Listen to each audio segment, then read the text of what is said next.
All right, what's up, guys? So, we are here today to talk about the pistol that my family doesn't know about, and that is the P365 with its 3-inch barrel. So, it's not exactly 3 inches, I think it's like 3.18 inches or something along the lines of that, but it still is relatively small, relatively short, and very concealable. So with that being said, I wanted to talk about this because I did end up putting 100 rounds through it, and as you can see in one of these clips, I did have a mishap. Let me show you.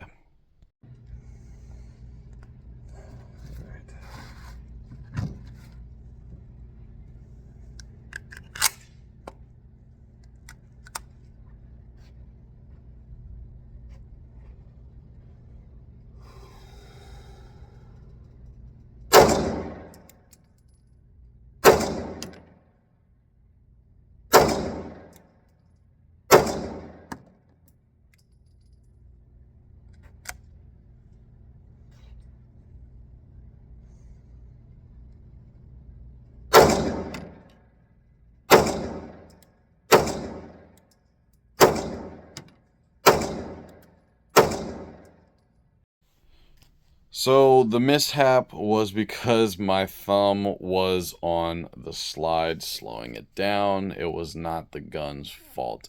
The gun actually performed very well, and the reason, like I said, the reason it didn't seat all the way forward was because my thumb was pressed up really hard on. I was just trying to keep a good grip on the pistol, and I was having a bit of a tough time, especially with the flat base. Was it the flat base plate magazine?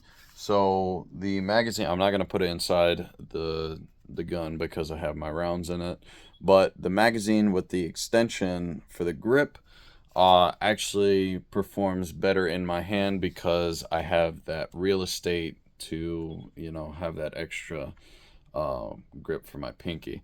Whereas if you look in this clip, the my pinky just kept coming off the grip every time I shot it with the flat base plate. So look at this clip.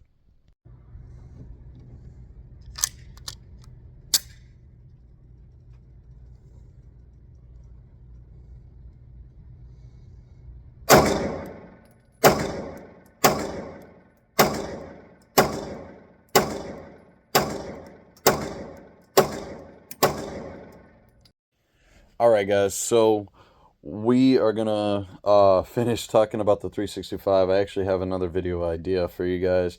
That is kind of gonna branch off of the 365.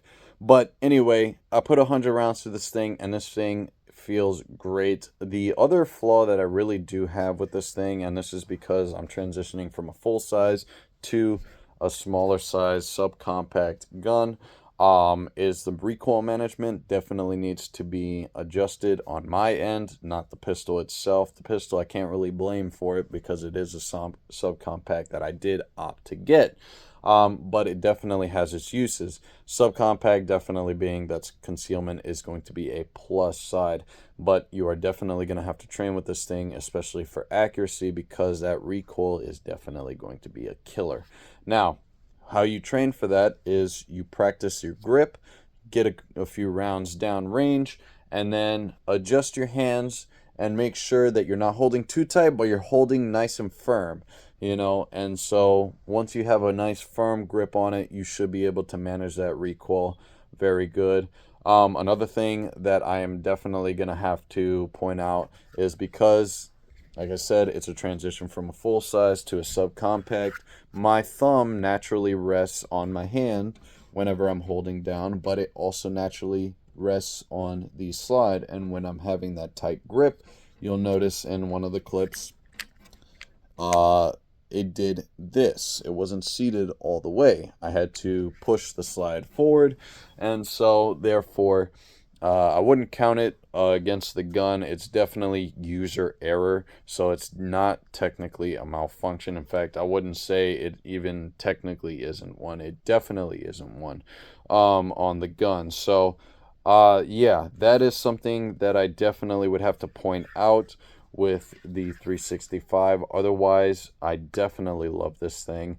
I love the modularity on this thing, and I love the accessories that you can get on it. Now, you can get the accessories for the X Macro, the XL, and the X itself.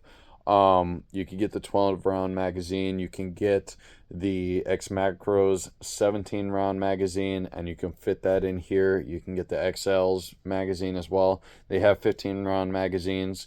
And they have all of these magazines, all these different size magazines that you could put on the 365 because they're backwards compatible. Is basically the same frame and slide, just extended a little bit. So I like that about the 365 family, and thus, you know, you are getting that beautiful uh, modular, um, like it's more modular than this. The 365 definitely is going to need a compensator, so I might, just might, give myself a threaded barrel for this thing, put a twist a compensator on there, and get a holster for it.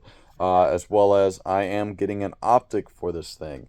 It is going to be the 407K, and it's going to be with the green dot. Not to mention, I can add a flashlight to this thing.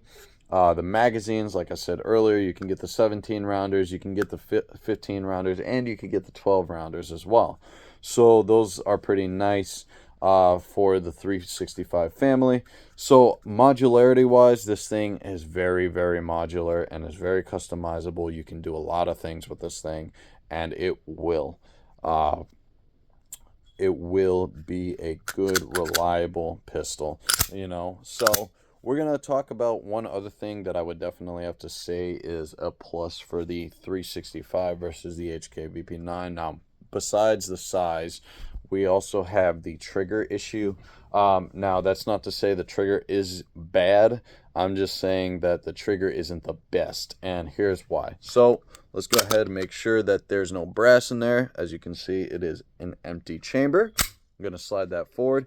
I'm not going to press it down all the way, so you won't hear the click, but you will see what I'm talking about when I say I'm having issues with the trigger compared to the 365. So watch. Okay, I just pressed it a little bit and it stopped. Okay, now it's breaking. Now it broke again. Okay, now we hit the wall, right? So you saw that it stopped twice as I was pushing pressure on it. Boom.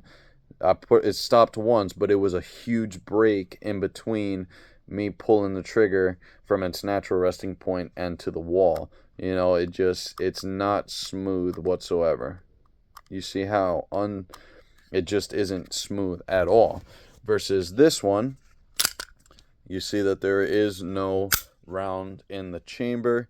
We can see from the natural resting point, pull all the way through, just nice and smooth all the way to the wall. And you get a crisp trigger pull, and it feels amazing.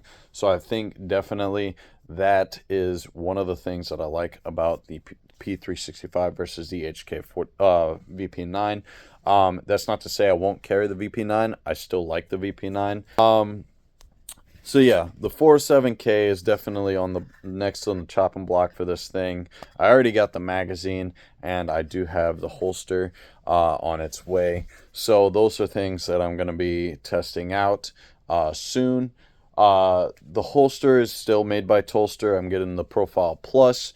So that's going to allow me to carry with the optic. So that's good news. And then I'm also getting the Sidekick as well. So that way I can rock the pistol and have it, you know, pressed up against my belly. But anyway, we're going to go ahead and cut now to the end of the video because I want to make a new video about something that was pointed out in a previous video in the comments section.